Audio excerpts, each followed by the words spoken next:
Muy buenos días, tardes o noches. Nosotros somos el grupo Quinto A de la materia de Formación Sociocultural 2 y hoy les presentaremos el tema de cómo es el mundo a partir de la pandemia. Mi nombre es Abraham Israel Hernández Hernández y soy de la carrera de Mantenimiento Área Maquinaria Pesada. Y también tengo el gusto de presentar a mi compañero que el día de hoy estará hablando conmigo también acerca del tema. Mi nombre es Raúl Sánchez Gómez, de Quinto A, de mantenimiento de maquinaria pesada. Bien, ¿qué es el COVID? La enfermedad del coronavirus es una enfermedad infecciosa provocada por el virus SARS-CoV-2. La mayoría de las personas que padecen COVID-19 sufren algunos síntomas de intensidad, ya sea leve o moderada, y estas se recuperan, y algunas se recuperan sin necesidad de tratamientos especiales, pero sin embargo hay otras que desarrollan casos graves y necesitan atención médica e incluso pueden llegar a la muerte. ¿Cómo se propaga? Pues el virus puede propagarse desde la nariz y la boca de una persona infectada en forma de pequeñas partículas líquidas que se expulsan cuando tosen, estornudan o hablan. Estas partículas pueden ser desde pequeños aerosoles hasta gotitas respiratorias más grandes. El COVID se puede contagiar si respiras cerca de una persona infectada o si tocas alguna superficie contaminada. Y también si te tocas los ojos, nariz o boca. Este virus se propaga más fácilmente en espacios interiores o en aglomeraciones de personas.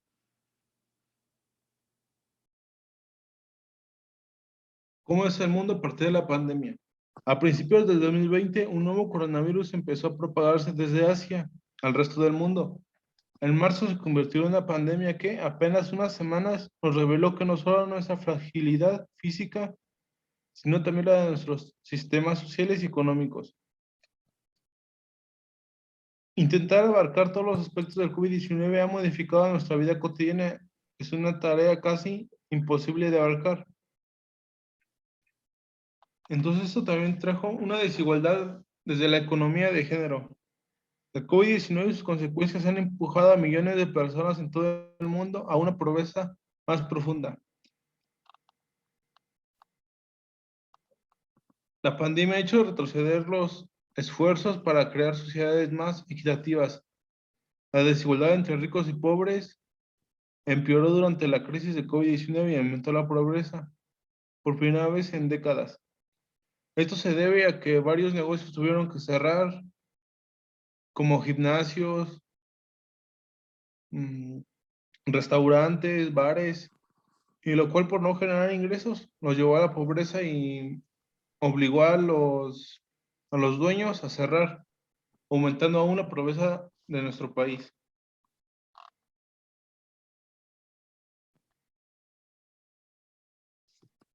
A lo largo del año, la Organización Internacional del Trabajo publicó una serie de proyecciones que estas alertaban que millones de personas podrían perder su trabajo y quedarían subempleadas. Esto ya no es una crisis de salud mental, sino también una crisis mayúscula de economía y del mercado laboral, que tiene un gran impacto en las personas. Entonces el organismo emitió recomendaciones para mitigar el daño a los medios de vida, como la protección de los empleados en lugar de trabajo, programas de estímulo económico, laboral y apoyos a los ingresos y al empleo. Para hacerles frente a las restricciones de circulación impuestas por el COVID-19, las sociedades encontraron formas innovadoras de alimentar a los más pobres y vulnerables, valiéndose lo mismo de transporte público que de formas tradicionales de entrega a domicilio de mercados móviles.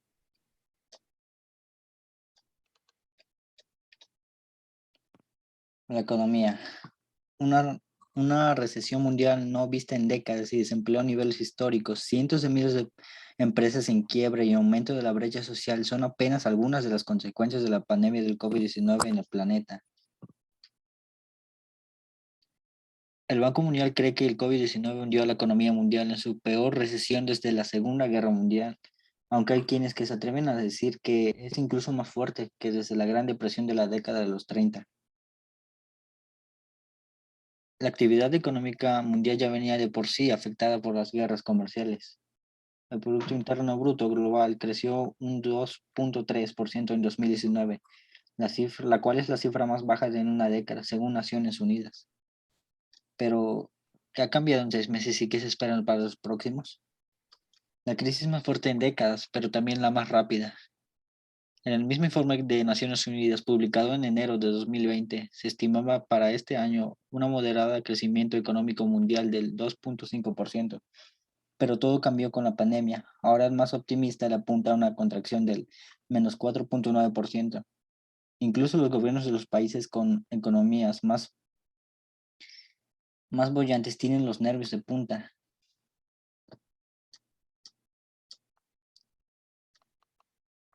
Uno de los casos que mejor representa lo sucedido con el empleo durante la pandemia es Estados Unidos, el cual apenas 2 meses su tasa de desempleo pasó de ser la más baja en medio siglo, la cual fue de 3,5% en febrero, a ser la más alta en 90 años.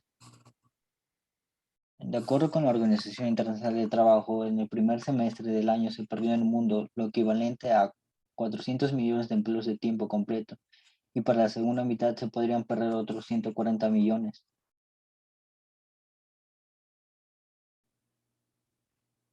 En efecto, la pandemia no solo es un gran problema de desigualdad, en especial en países más pobres, sino que agudizó la brecha social.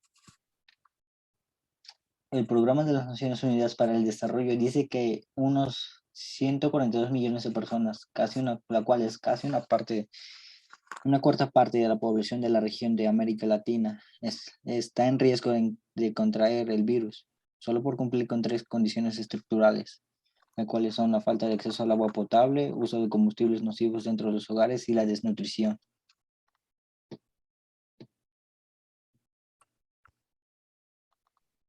La decadencia del turismo, todo depende de las restricciones. Eso también se vio afectado al sector turístico, que puede suponer que la caída entre 1,5% y el 4,2% del Producto Interno Bruto Mundial de 2020.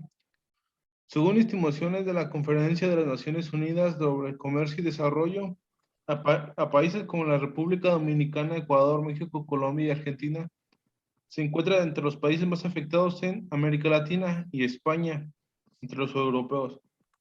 Las pérdidas económicas se calculan de acuerdo a diferentes escenarios relacionados con los tiempos y restricciones impuestas. Aproximadamente se tendrá que hablar sobre la definición de la estructura del mercado turístico. En muchos restaurantes desaparecieron bares, desaparecieron inversiones, en lo cual a lo mejor ya no se podrán revivir, señala Eric Benag Villegas. El colapso económico. Con millones de personas obligadas a trabajar desde casa con las oficinas y tiendas cerradas como parte de las medidas de contención y con los viajes restringidos en todas partes, fue inevitable que la economía sufriera.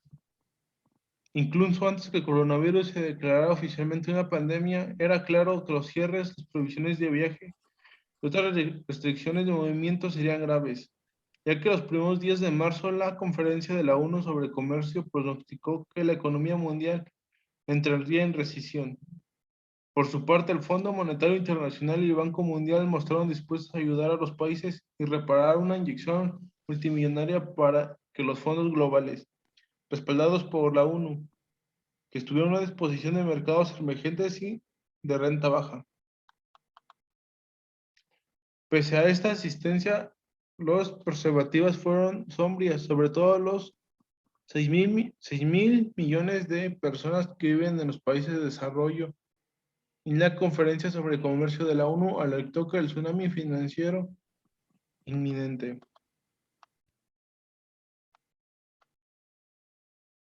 En mayo, el Departamento de Asuntos Económicos y Sociales de las Naciones Unidas, TESA, pronosticó que la economía mundial se contraería casi un 3,2% en 2020, lo que equivale a un 8,5 billones de dólares en pérdidas, y la Organización Internacional del Trabajo, OIT, advirtió que casi la mitad de la fuerza mundial podría ver distribuidos a medidas de la vida.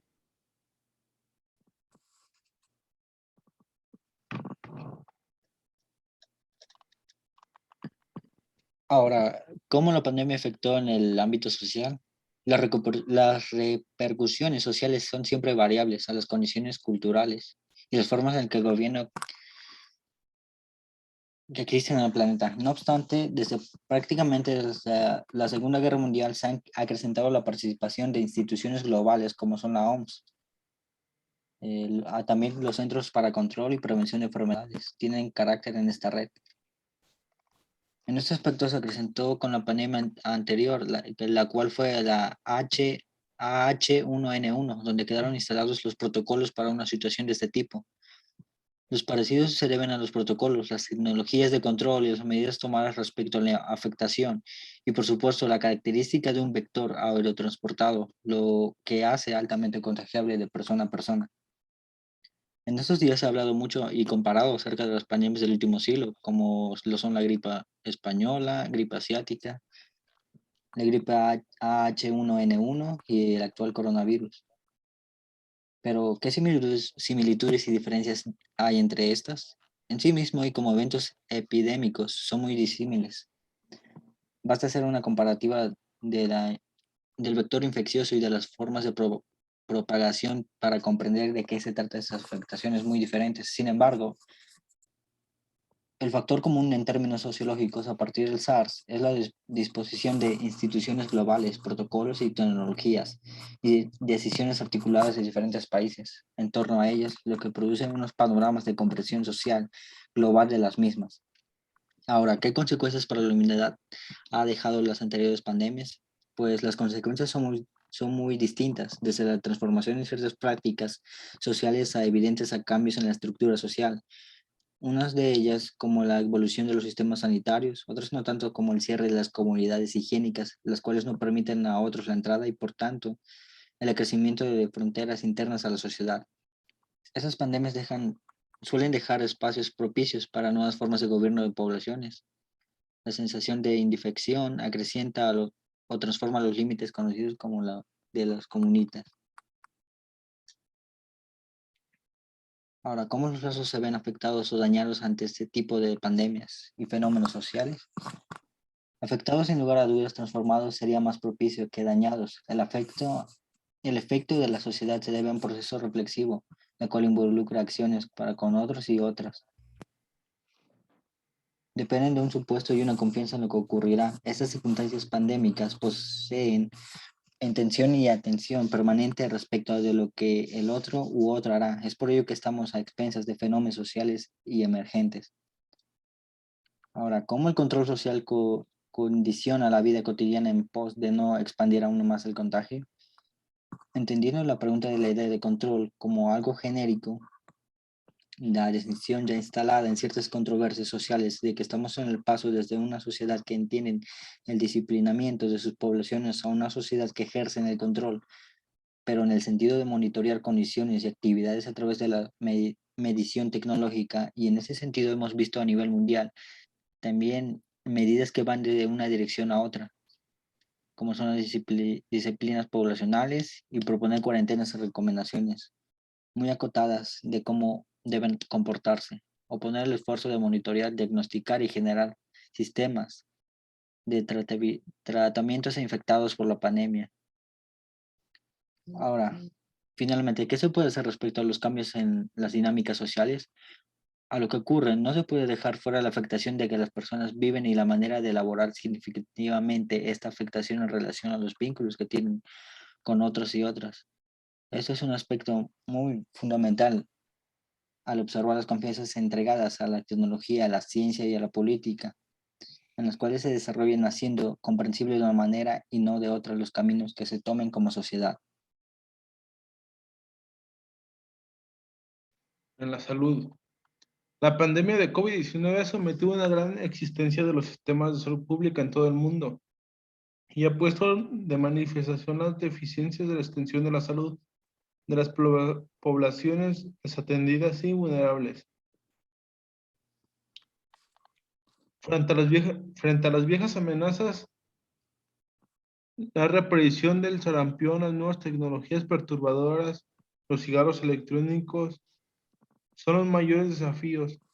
La pandemia actual cambió la información y la desinformación sobre la salud. Nuestros sistemas de salud deben ser sólidos y resistentes. Sus respuestas deben incluir a quienes ahora sufren de sólidos y de una manera desproporcionada, los pobres y los vulnerables. Las prioridades de las actuales de la Organización Mundial de la Salud requieren infraestructuras capaces de detectar y vigilar y responder de las emergencias sanitarias como la COVID-19 y los efectos del cambio climático sobre la salud en el contexto de la salud para todos. Si se fortalecen los sistemas de la salud, aumentan las competencias básicas y siguiendo las recomendaciones de los doctores, entre otras. La infraestructura de atención de la salud estará preparada y será más equitativa para garantizar la equidad de salud en una pandemia que se requiere una infraestructura de salud sólida y resistente en épocas normales. El camino hacia la vacuna. La Organización Mundial de la Salud dio voz a alarma sobre la posibilidad de una pandemia en enero, y aunque falta un tratamiento de la vacuna, entonces la vacuna salió para prevenir la propagación del virus. Además, cubriéndose con mascarillas, que son recomendaciones actuales desde diciembre.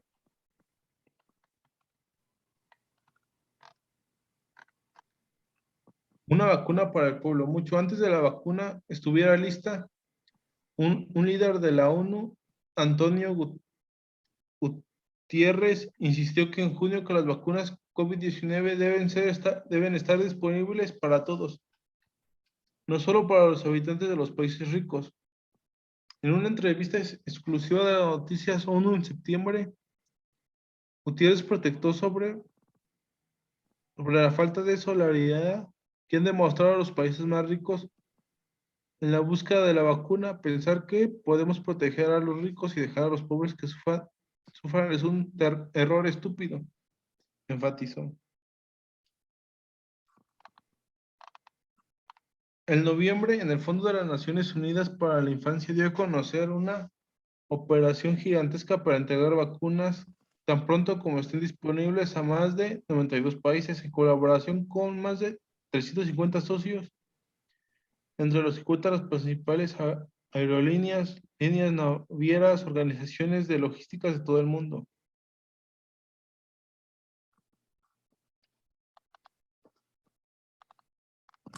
Bien, ahora saliéndonos un poco del tema, ¿qué oportunidades tenemos para generar ideas en la elaboración de productos basándonos en las habilidades que podemos llegar a tener como emprendedores profesionistas? Pues algunas ideas podrían ser el importe de ideas del exterior, la cual se pueden aprovechar al momento en que una idea se esté funcionando de un mercado a otro. También adaptar la innovación a otros sectores, como si una aplicación o una técnica no ha funcionado bien en un campo, ¿por qué no intentarlo en otro ámbito?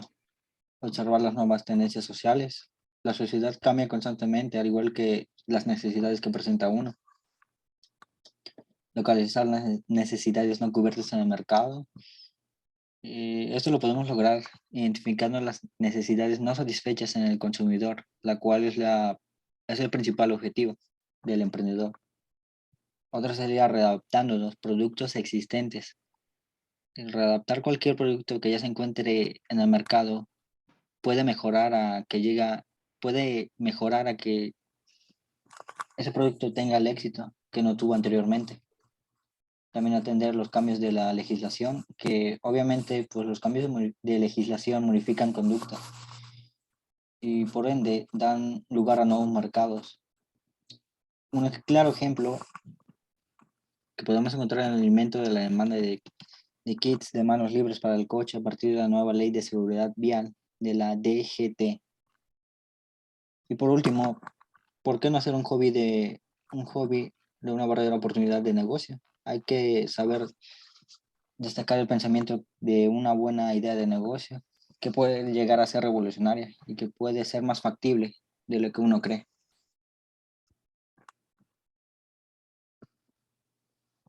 Algunas técnicas para generar ideas de negocio. A partir de productos existentes en el mercado pueden salir ideas muy fructíferas. Así, mediante las sustitución de algunos elementos en el artículo que éste puede mejorar. Por ejemplo, este famoso chups que surgió para añadir un palo a la caramelo. Otra técnica es la eliminación de atributos del mercado. Otra técnica es la eliminación de atributos del producto original, mientras que la inversión hace referencia a modificar el artículo de forma contraria, como por ejemplo, la idea del corrector del bolígrafo que nació precisamente porque el anterior se concibió de no poder ser borrado. En este apartado podemos revisar los beneficios y oportunidades de diferentes etapas del desarrollo de un negocio. Particularmente desde un ámbito económico creativa, esas opciones pueden ser fundamentales y con gran importancia por dos razones. Te entregan acceso de forma simplificada a los espacios que tradicionalmente han sido desarrollados de otros sectores de la economía, gracias a programas especialmente dirigidos a la preparación y validación de nuevos emprendimientos que tienen como objetivo apoyar en la instalación de nuevas empresas. Dos, te brindan opciones para el funcionamiento de tu emprendimiento. Existe una serie de instrucciones cuyo objetivo es proveer y asegurar el financiamiento inicial de nuevas empresas.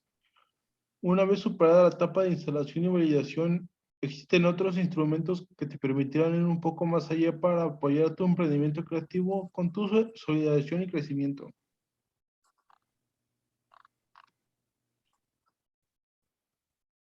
Las oportunidades y beneficios se ordenan bajo la logística del ciclo de vida de un emprendimiento creativo. Etapa de preparación. Comienza con la formulación de la idea y termina con el diseño de un modelo de negocios. Etapa de validación. Comienza con el diseño del modelo de negocios y termina con la formulación visible del modelo. Etapa de consolidación y crecimiento. Comienza con la primera renta y termina con un modelo de negocios rentable. Además, te interesa revisar también las alternativas de la creación y canales de información para el movimiento creativo.